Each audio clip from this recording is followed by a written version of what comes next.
우리 옆에 분을 보시면서 한번 이렇게 옆에 분을 볼 때 눈을 똑바로 쳐다보면서 오늘도 역시 옆에 분을 보면서로 시작을 합니다. 한번 이렇게 질문을 해보실래요? 당신은 어떤 사람입니까? 당신은 어떤 사람입니까? 아니, 너무 질문이 너무 큰데요. 뭐라고 대답을 해야 될지 잘 모르겠습니다라고 생각을 할 겁니다. 여러분, 어떤 사람은 그 사람의 주위의 사람들을 복되게 하는 사람들이 있습니다. 그 사람을 만나면 지쳤다가도 힘을 얻게 되어지고요, 낙심했다가도 다시 용기를 가지게 되어져서 살아갈 그런 소망을 갖게 되어지기도 합니다. 그런데 어떤 사람은 그 반대의 삶을 살아가는 사람들도 간혹 있습니다. 그 사람을 만나면 있었던 힘도 사라집니다. 가지고 있었던 기쁨도 사라지기도 합니다. 자, 이제 제가 동일한 질문을 여러분께 묻겠습니다. 여러분은 어떤 사람이십니까?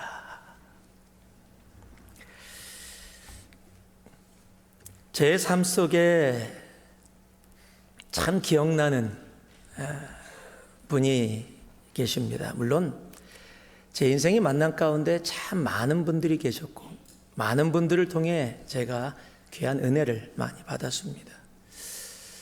가족을 제외하고 누가 저에게 TV는 사랑을 싣고에 나오라 그래서 찾기를 원한다라고 한다면, 저는 제가 지금 여러분께 말씀을 드릴 이 분을 찾기를 원해요. 제가 80년대 초에 미국에 와서 아직 미국을 제대로 알지 못할 때 한 태권도 관장님을 만났습니다. 그 태권도 관장님이 크리스찬 태권도라는 것을 했습니다. 저보고 잘 알지도 못하는데 길거리 지나가다가 만났는데, 요즘은 그렇게 쫓아가면 안 되는데 그때는 그래도 쫓아가도 됐었을 때입니다. 태권도를 가르쳐 주겠다는 겁니다. 그런데 그 다음 말이 엄청 복이었어요. 공짜라는 겁니다. 회비를 안 내고도 태권도를 배울 수 있다는 것에, 그래 미국까지 왔는데 내가 미국에서 영어도 제대로 못해, 아직 익숙지도 못해, 그래도 태권도라도 배워놓자라는 단순한 이유로 크리스찬 태권도, 교회에서 하는 태권도를 참석했습니다. 그곳에서 열심히 태권도를 배웠습니다. 그런데 회비를 받지 않는 대신에 해야 될 일이 있는데, 성경을 매일 읽어야 되고요, 성구 암송을 해야 되고, 책을 읽고 독후감을 써야 되고, 기도 훈련을 시키고, 심지어는 조금 지났더니 말씀을 선포하게 하는데 그걸 녹음해 갖고 와서 그걸 다시 들으시고 무엇이 잘 됐다, 무엇이 조금 덜 됐다, 이런 것들을 얘기해 주시는 거예요. 그래서 제가 지금 그분을 통해서 배운 것이 저희 교회에서 이루어지는 제자훈련의 파운데이션입니다. 저에겐 엄청난 복이었는데 여러분한테는 복이 아니라고 느껴지는 분들도 꼭 계실지 모르겠어요. 여러분, 말씀을 제가 선포를 할 때 5분 말씀을 전하라고 하세요. 학생입니다. 대학교 다니는 학생이 아이들을 앞에다 놓고서 5분 말씀을 전하면 그걸 다 테이프에다 녹음해서 갖다 드리면 그걸 일일이 듣고, 이건 성경에서 좀 벗어났어, 너무 산만해, 이거는 너무 많은 가지가 있어서 뭘 얘기하려는지 모르겠어, 이런 것들을 지적해 주세요. 그런데 간혹 가다가 정말 말씀을 잘 전했다고 하면 A+++를 줘요. 그날은 불고기를 사주십니다. 그래서 제가 불고기를 먹기 위해서 엄청 열심히 학생 때 말씀을 전했던, 그때는 아무 생각 없이 그냥 해야 돼서 했었는데, 여러분, 그 모든 것이 저의 삶에 엄청난 은혜로, 복으로 지금까지도 저의 삶에 남게 되었다는 거예요. 물론 그분의 삶의 모든 100%가 저와 다 동일하고 같았던 건 아닙니다. 다른 부분들도 분명히 있었습니다. 그러다 그분과의 만남을 통해 저는 지금 엄청난 복을 받았고 정말 다시 만나고 싶은 분입니다. 여러분, 사람의 인생은 만남의 연속이라고 이야기해도 과언이 아닙니다. 우리는 어렸을 때 부모님을 만나면서 인생을 시작합니다.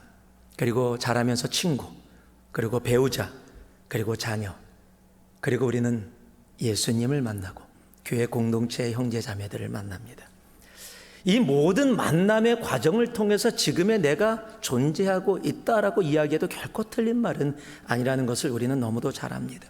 그만큼 인생의 만남은 정말로 중요합니다.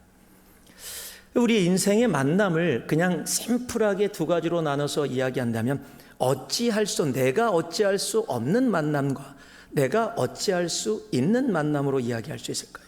여러분, 부모님과의 만남은 내가 어찌할 수 없는 만남이었습니다. 태어났더니 부모님이세요. 내가 고른 것이 아닙니다. 그러나 내가 태어난 후에 만남은 다 어찌할 수 있는 만남들입니다. 친구와의 만남도 배우자의 만남도 우리는 다 어찌할 수 있는 만남들입니다.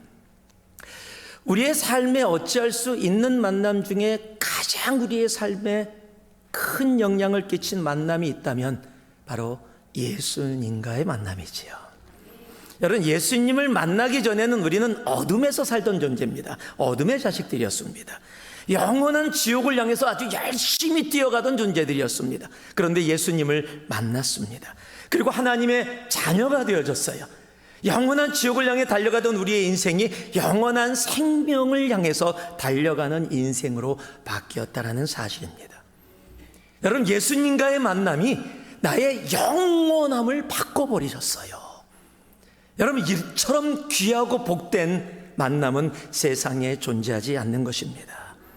여러분, 오늘 말씀에도 예수님을 만나서 우리 요즘 젊은이들 말로 대박난 사람들이 기록되어 있습니다. 안드레와 베드로입니다.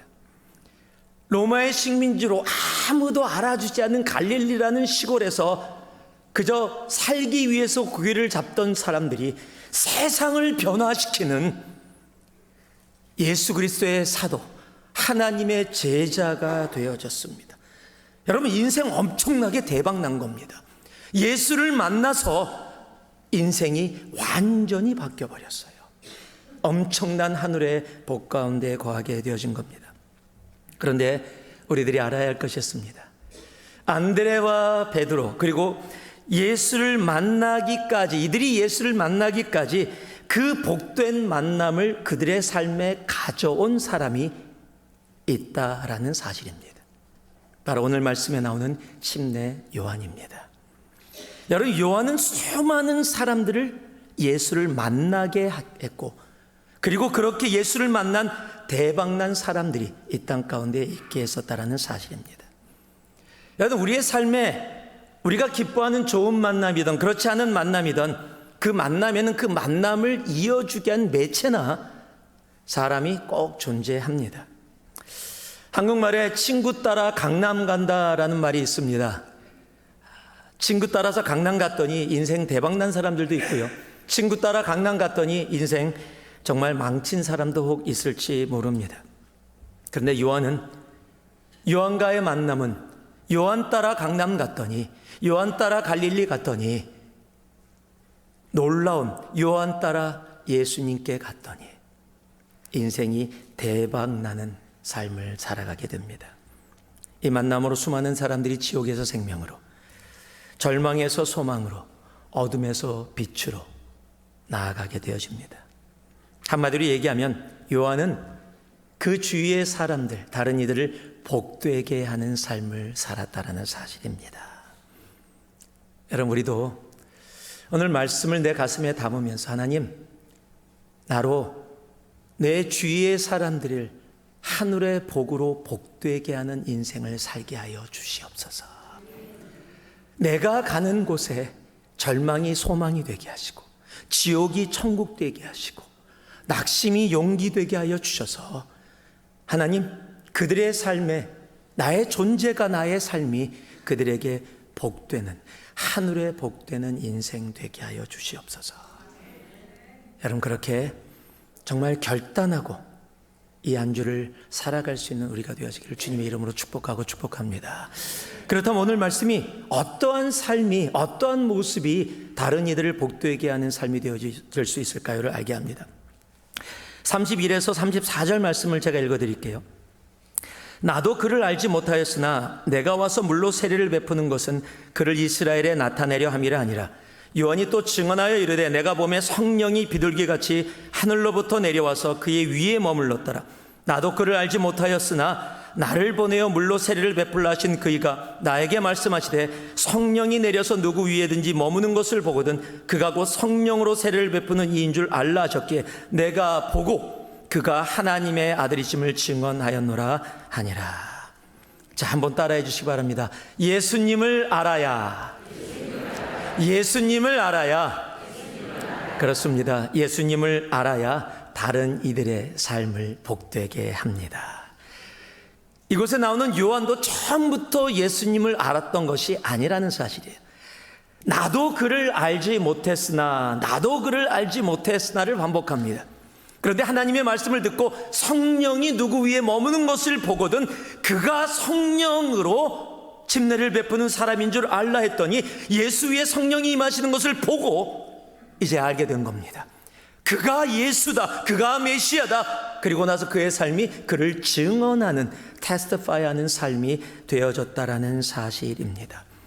예수님을 알아야 예수님을 알게 할 수 있는 겁니다. 여러분, 세상의 어떤 지식보다, 세상의 어떤 지혜보다 여러분 예수님을 아는 것이 가장 복된 것입니다. 여러분, 지금은 우리들이 살고 있는 이 시대, 특히 이 실리콘밸리에 우리들은 AI라는 단어를 많이 듣습니다. Artificial Intelligence라는 단어죠. 그 중에 요즘 오늘 대박이라는 말을 치는데 세상이 대박친 앱이 하나 있습니다. 챗GPT라는 겁니다. 챗봇이라고도 얘기하죠. 이것이 뭔지 모르시는 분들은 실리콘밸리에서 무엇을 하고 사시는지 궁금하기도 합니다.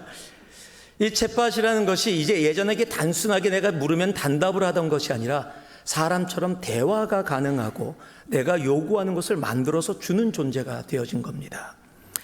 이제 단순히 지식을 전해주는 정도를 넘어서 병원에서 치료하고 진단하는 일까지도 벌써 나아가고 있다는 사실이에요. 얼마 전에 데이터가 나오는데 의사들과 이 AI가 서로 환자를 진단을 했는데 AI 진단이 85%. 죄송합니다, 의사분들. 의사들의 진단이 35%. AI가 더 확률이 높았었다라는 거예요. 그만큼 엄청난 속도로 발전을 하고 있습니다. 성경 본문을 주고 설교를 만들라라고 하면 설교를 만들어서 가지고 와요. 저도 해봤습니다. 이 말씀 아니에요. 이거 제가 기도하며 묵상하며. 예. 근데 설교 본문을 하나 주고서요, 요한복음 1장 1절을 가지고 말씀을 준비해줘 라고 얘기하면은요, 조금 있으면 차다다다다닥 하고 써줘요. 그리고 그럴듯합니다. 정말 이 상태로 계속하면 로봇가 설교하는 그런 시대가 정말로 올지 모르겠어요. 요즘 벌써 젊은이들 학교 논문에 AI를 사용해서 학교 논문을 쓰는데 어떤 교수들은 알아보는데 어떤 교수들은 못 알아봐서 나 좋은 점수 받았다, AI가 다 써주고, 이런 일들이 벌써 벌어지고 있습니다. 이제는 미술도 AI가 그립니다. 음악 작곡도 AI가 합니다. 소설은 사람의 상상의 분야입니다. 그런데 소설도 AI가 쓰고 있다는 사실입니다. 이제는요, 지식이나 지혜가 컴퓨터를 쫓아갈 수 없는 그런 수준이 거의 다 되어지고 어떤 부분은 넘어섰다는 사실이에요. 얼마 전에 AI의 대부라는 제프리 힌턴이 구글을 그만뒀습니다. 그만두면서 마지막으로 한 말이 뭔지 아십니까? AI의 위험성을 경고했다라는 사실이에요. 심지어는 이 챗봇을 시작한 오픈 AI CEO가 샘 알트만이라는 사람도 정부 의회에 나와서 뭐라고 했냐면 이거 견제해야 됩니다. 나라가 좀 인바브돼 갖고서 이거 얘기해야 됩니다라고 할 정도로 AI가 무섭게 빠르게 지금 발전해 나가고 있다는 사실입니다. 이 상태로 가면요, AI가 그린 그림이 사람보다 훨씬 잘 그릴 수 있습니다. 음악도 사람보다 훨씬 잘 만들 수 있고요, 치료도 사람보다 훨씬 잘할 수 있습니다. 설교도 정말 웬만한 목사보다 다 잘할 수 있는 시대가 정말로 올지도 모릅니다. 그러나 AI가 절대 아무리 발달하고 1000년, 2000년, 3000년이 흘러서 AI가 사람 지혜를, 지식을 다 뛰어넘어 슈퍼컴퓨터가 모든 것을 할 수 있는 시대가 오더라도 절대 할 수 없는 한 가지가 있습니다. 영혼의 구원입니다. 지옥을 향해 달려가는 영혼들을 천국으로 인도할 수 있는 존재는 세상에 존재하지 않습니다. 그렇게 할 수 있는 분은 단 한 분, 예수 그리스도이십니다. 사도행전 4장은 우리에게 분명히 이야기합니다. 같이 읽겠습니다. 함께합니다. 다른 이로서는 구원을 받을 수 없나니 천하 사람 중에 구원을 받을 만한 다른 이름을 우리에게 주신 일이 없음이라 하였더라. 여러분, 예수 그리스도 외에는 우리의 영혼을 바꿀 수 있는 존재는 세상에 존재하지 않습니다. 내가 아무리 많은 것을 알고 정말 AI가 많은 것을, 세상의 모든 지식을 다 가지고 있다 할지라도 그것이 영원한 구원을 아무에게도 줄 수 없다라는 사실입니다. 우리의 영혼을 바꿀 수 있는 존재는 예수 그리스도 한 분밖에 없는 겁니다. 여러분, 그래서 가장 중요한 것이 우리 인생에 여러분 예수 그리스도를 아는 것입니다.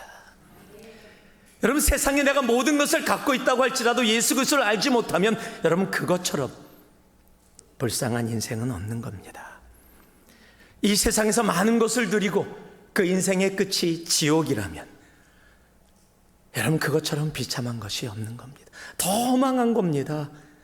여러분, 축구 경기에서 후반 1분 전까지 다 이기고 있었는데 마지막에 갑자기 3골 4골 들어가서 역전패 당하면 그것처럼 허망한 일이 없어요. 그런데 내 인생에서 이곳에서 나는 다 누리고 있다, 모든 것을 알고 있다라고 이야기한다고 하지만 내 마지막의 끝이 지옥이라면 여러분 그것처럼 안타깝고 비참한 일은 인생 가운데 존재하지 않을 것입니다. 여러분, 우리의 삶에 가장 중요한 것, 그것은 예수 그리스도를 아는 것입니다. 내가 예수를 알아야 세상으로 예수를 알게 할 수 있기 때문입니다. 여러분, 내가 예수를 알아야 가장 복된 것, 영원을 바꾸는 예수 그리스도를 알아야 내 주위의 사람들에게 그 놀라운 은혜의 복, 예수를 알게 하는 그 놀라운 하늘의 복 가운데 나아가게 할 수 있기 때문입니다. 사도 바울은 세상의 지식을 많이 가졌던 사람입니다. 지금으로 따진다면 박사학위 몇 개 갖고 있는 사람이었습니다. 그런데 그가 예수님을 알게 됐습니다. 알게 된 사도 바울이 고백한 우리에게 너무도 잘 알려진 빌립보서 3장 말씀이 있지요. 또한 모든 것을 해로 여김은 내 주 그리스도 예수를 아는 지식이 가장 고상하기 때문이라. 내가 그를 위하여 모든 것을 잃어버리고 배설물로 여김은 그리스도를 얻고. 예수를 아는, 여러분, 세상의 모든 것을 알고 그것이 가장 중요한 건지 알고 살아왔는데 예수 그리스도를 알게 되었더니 세상에 내가 알았던 모든 것들이 무엇으로 보였다? 배설물로 보였다. 여러분, 신앙생활을 하면서 교회를 다니면서 나 예수 그리스도 아는데, 그러니까 오늘 여기 있지, 그러니까 내가 지금 온라인으로 바쁜데도 예배 드리고 있지 라고 이야기할지 모릅니다. 여러분, 제가 여러분께 물을게요. 여러분, 예수 그리스도 정말로 알고 계십니까? 여러분, 이것이 얼마나 중요한 단어인지 아십니까? 여러분, 제가 어디 집회 가서 간혹 가다가 질문을 이렇게 합니다. 저 아시는 분 잠깐 손 한번 들어보세요. 그럼 손 드시는 분들 계세요. 나 예전에 만나서 알고, 남가제에서는 뭐 찬양인도 할 때나 젊었을 때 봐서 송교일 목사 알아요 라고 손 듭니다. 그럼 제가 웃으면서 그분을 똑바로 쳐다보면서 이렇게 얘기합니다. 저 정말로 아세요? 그러면 들었다가 이렇게 조금씩 내려가요. 아는 것 같은데, 내가 아는데 아는 사람인데 정말이라는 단어를 붙이니까 이게 조금씩 내려가요. 내가 저 목사를 정말로 알고 있다고는 얘기를 못할 것 같아요. 여러분, 정말로라는 안다라는 단어, 그냥 단순하게 지식으로 갖고 있는 내용이 아니라 삶이 교제가 되어져서 알고 있는 상태. 여러분, 그 단어를 우리가 너무도 자주 쓰는 단어죠. 기노스코라는 단어입니다. 그 단어가 이 빌립보서 3장 8절 예수를 안다라고 이야기할 때 단순히 지식적으로 아는 알미 아니라 내가 삶으로 경험하고 체험하고 도저히 부인할 수 없는 상태로 알고 있는 상태. 여러분, 예수 그리스도를 정말로 알고 계십니까? 여러분, 예수 그리스도를 정말로 알아야 종교 생활이 아니라 믿음 생활, 신앙 생활이 이루어지고, 내가 정말로 알아야 세상으로 예수를 알게 하는, 여러분 복된 삶을 살아가게 되어지는 거예요.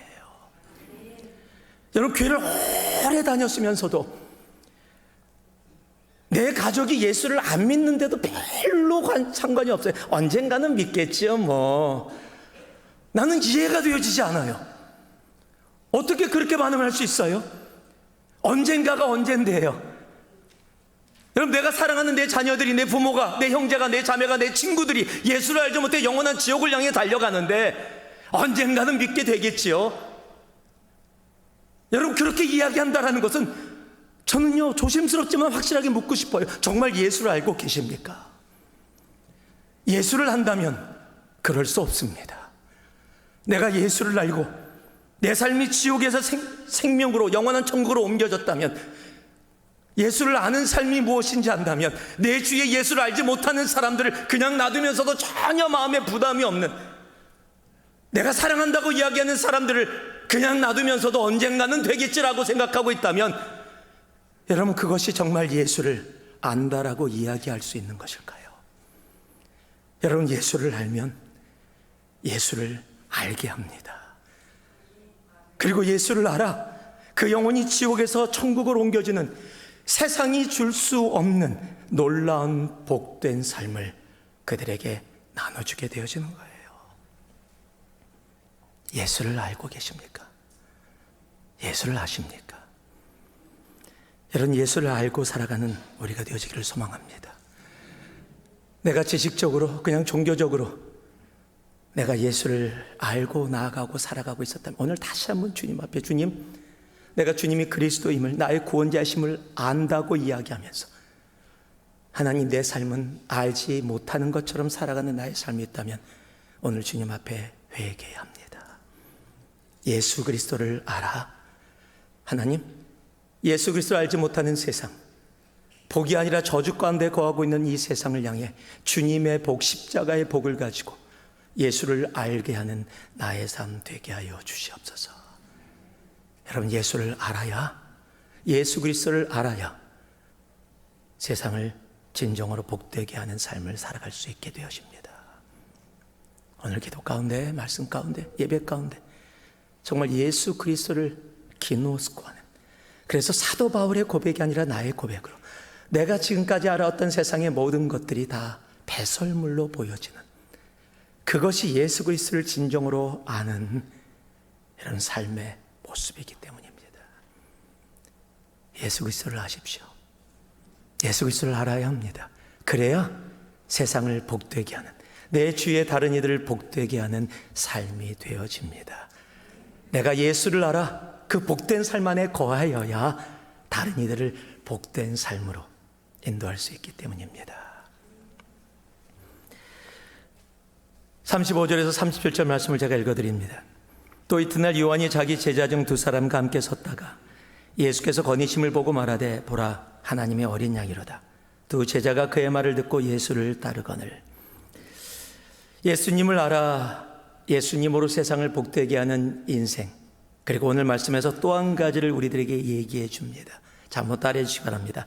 내려놓을 수 있어야, 내려놓을 수 있어야, 내려놓을 수 있어야 다른 이들의 삶을 복되게 합니다.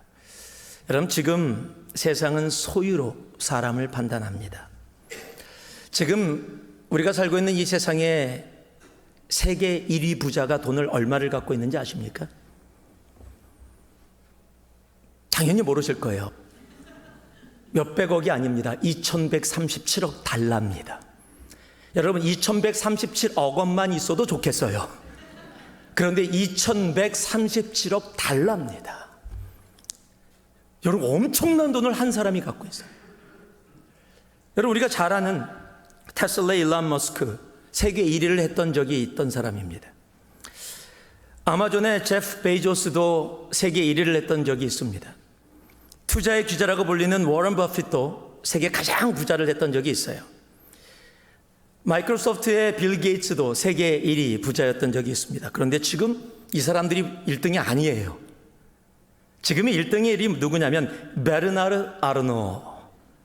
이름에 좀 어디 유럽 분위기 좀 풍기지요. 예, 베르나르 아르노가 누구냐면 LVMH의 회장입니다. LVMH가 누구예요? 이분을 부자로 만드신 분은 많은 여자분들이십니다. 왜냐하면 루이비통, 크리스찬 디올, 티파니의 회장이기 때문입니다. 죄송합니다. 우리 여자분들 아니고 남자분들도 많이 부자 되게 하셨죠. 여러분, 이 사람이 가진 돈이 2137억 달러. 2위 일론 머스크가 지금 1370억 달러를 갖고 있대요. 1000억이 차이가 납니다. 여러분, 사람들이 다 부러워하지요. 세상은 많이 가지면 가질수록 부러워합니다. 많이 가져야 내가 할 수 있는 게 많다라고 생각을 합니다. 그러다 보니까 소유가 삶의 목적이 되어집니다. 예전에는 아이들을 많이 낳고 특히 아들을 많이 낳아야 노동력이 많이 생겨서 내가 할 수 있는 게 많다라고 생각했던 적이 있습니다. 물론 지금은 많이 바뀌었죠. 지금은 그런 모습은 아니에요. 지금은 이제 돈입니다. 돈이 많으면 최고입니다. 많이 소유하면 할수록 내가 더 많은 일을, 그리고 세상에 더 많은 영향력을 발휘할 수 있다라고 우리는 믿고 있습니다. 그래서 더 많이 보유하기 위해서, 소유하기 위해서 코인, 그 오르락내리락하는 코인을 끝까지 붙잡고 놓지 않고 있습니다. 스탁도 매일 보라보면서, 전화기 보면서 아침에 일어나자마자 올랐나 내렸나 한참 보면서 고민합니다. 집값도 오르면 집을 사놔야 부동산이 돈 된다. 그래서 집값의 오르내림에 굉장히 민감합니다. 좀 더 소유하기 위해서 온 정성을 다 쏟습니다. 요즘 한국 정치권도 동전 얘기로 아주 바쁩니다. 코인 이야기로 정신이 없습니다. 정치가 돈 얘기입니다. 요즘은 또 한국에 증권 사기가 이루어졌는데 한 연예인이 인바됐대요. 근데 연예인이 다니면서 사람들에게 그 증권에다가 투자하라고 막 뭐라고 얘기했는데, 이거 종교예요, 믿고 투자하세요, 이렇게 또 얘기를 했대요. 그랬더니 사람들이 할렐루야 아멘으로 반응을 했대요. 이제는 돈 앞에서 할렐루야 아멘이 나오는 시대가 돼버렸습니다. 그게 문제가 돼서 연예인이 연결되었던 모든 비즈니스에 그 연예인 이름 띄느라고 신문에 나온 얘기입니다. 정신없다고 합니다. 요즘 세상은 처음부터 끝까지 돈으로 시작해서 돈으로 끝나는 세상입니다. 그런데 오늘 말씀에 나오는 요한은 아무것도 없었던 사람입니다. 아무것도 소유하지 않아서 광야에서 먹는 것도 메뚜기와 꿀을 먹으며 살았던 사람입니다. 요즘은 이 요한을 메뚜기와 꿀을 먹었는데 정말 이른 때부터 건강식품을 먹고 살았구나, 이렇게 얘기하는 사람들도 있다고 합니다. 여러분, 아무것도 소유하지 않았던 요한이 예수 그리스도를 알게 되어졌어요. 그리고 예수 그리스도를 다른 이들에게 전합니다. 근데 그 복음을 들고 사람들이 요한 주위로 몰려드는 거예요. 여러분, 세상으로 보면 인기가 올라가게 된 겁니다. 인기짱이 된 거예요. 사람을 소유하게 된 겁니다. 여러분, 사람들은요, 없었다가 갖게 되어지면 더 욕심이 생길 때가 있습니다. 요한도 충분히 그럴 수 있었습니다. 그런데 그러지 않았다라는 사실이에요. 요한의 주위에 제자들이 몰려 있었던 대표적인 사람이 오늘 성경에 나오는 안드레라는 사람이에요. 안드레가 요한의 제자입니다. 그런데 그들에게도 어린 양, 세상에 죄를 지고 가는 어린 양이라고 예수 그리스도를 소개합니다. 그랬더니 안드레가 요한 스승을 버리고 예수를 쫓아갑니다. 이러면 어떻게 돼야 돼? 열받아야 되는 거예요. 화나는 겁니다. 내 건데 내게 남의 거가 됐으니까 마음이 아프고 고통스럽고 이건 아니지 않습니까? 라고 얘기해야 되는데, 우리가 너무도 잘 알듯이 요한은 나는 쇠하여야 하고 그는 흥하여야 하리라. 여러분, 요한은 왜 그렇게 이야기할 수가 있었어요? 소유가 삶의 목적이 아니었기 때문입니다. 그의 삶의 존재의 목적은 예수 그리스도를 알고 예수 그리스도를 세상에 알게 해서 세상이 복되게 하는 것, 그것이 그의 삶의 존재의 목적이었기 때문입니다. 여러분, 소유가 목적인 사람들은요, 참 삶이 지저분해집니다. 더 많이 갖기 원하고요, 더 많이 가지기 위해서 속이기도 하고 거짓말도 하는 세상입니다. 여러분, 세상을 복되게 하는 사람은 내가 무엇을 많이 갖고 있느냐가 아니라는 사실입니다. 오히려 내가 나 자신을 비우고 그 안에 예수 그리스도를 담을 수 있을 때, 여러분, 그 삶이 세상에 더 큰 복을 나눠주는 사람이 되어진다는 사실입니다. 우리 주님도 이 땅에 오실 때요, 소유하려고 오지 않으셨습니다. 내려놓고 오셨습니다. 빌립보서 2장 6절 7절을 보면, 그는 근본 하나님의 본체시나 하나님과 동등됨을 취할 것으로 여기지 아니하시고 오히려 자기를 비워 종의 형체를 가지사 사람들과 같이 되셨고. 여러분, 주님이 이 땅 가운데 자신을 비우고 오셨어요. 비우고 오셔서 세상을 구원하는 그 복의 자리로 우리를 인도해 주셨습니다. 소유가 아니라 내려놓았더니 세상이 복을 받게 되어진 겁니다. 여기 비웠다라는 이 단어가 헬라어로 케노라는 단어입니다. 텅 비게 했다, empty다라는 이야기입니다. 이 단어를 라틴어로 ex nihillo라고 이야기합니다. 무에서의 창조라는 단어입니다. 내가 내 자신을 비웠더니 그 비움 가운데 하나님께서 들어오셔서 역사하셔서 새로운 창조를 이뤄나가는 그 단어를 ex nihillo라고 이야기합니다. 내가 차여져 있으면 하나님의 창조가 이루어지지 않아요. 하나님의 창조가 이루어지지 않으면 그것은 어둠이고, 그것은 공허고, 그것은 혼돈에 머물 수밖에 없습니다. 내가 비웠더니, 내가 내려놓았더니 하나님의 창조하심이 내 삶에 임하게 되어지고, 그곳에서 흑암이 빛으로,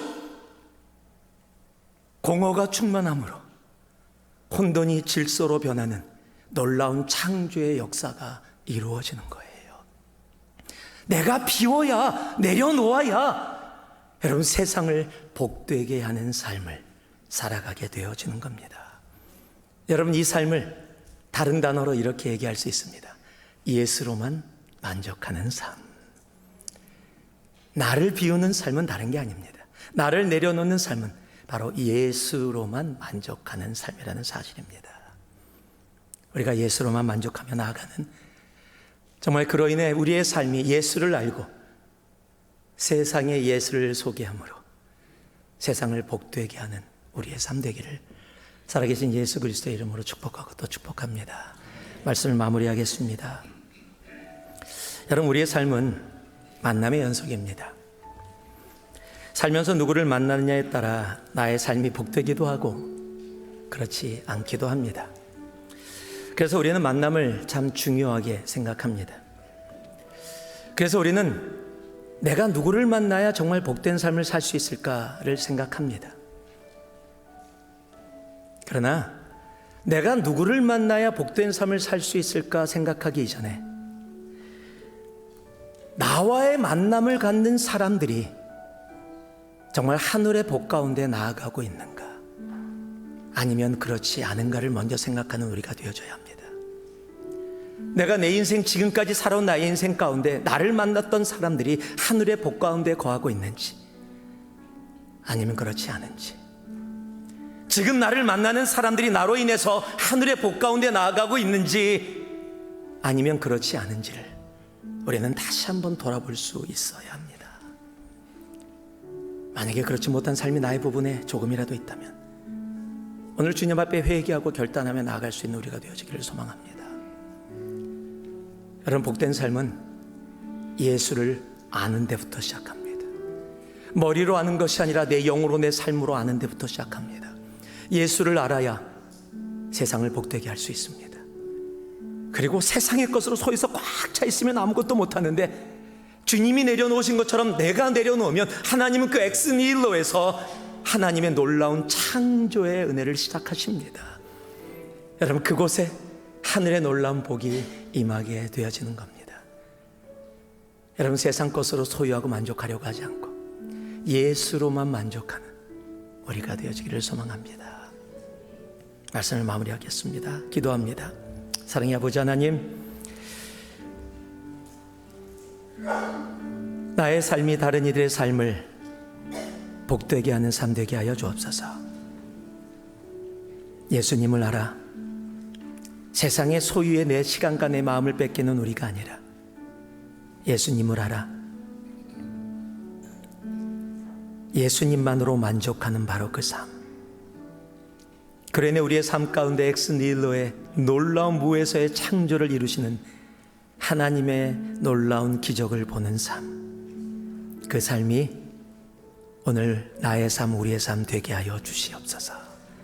이 한 주 다른 이들을 복되게 하는 나의 걸음과 삶 되게 하옵소서. 예수님 이름으로 기도합니다. 아멘.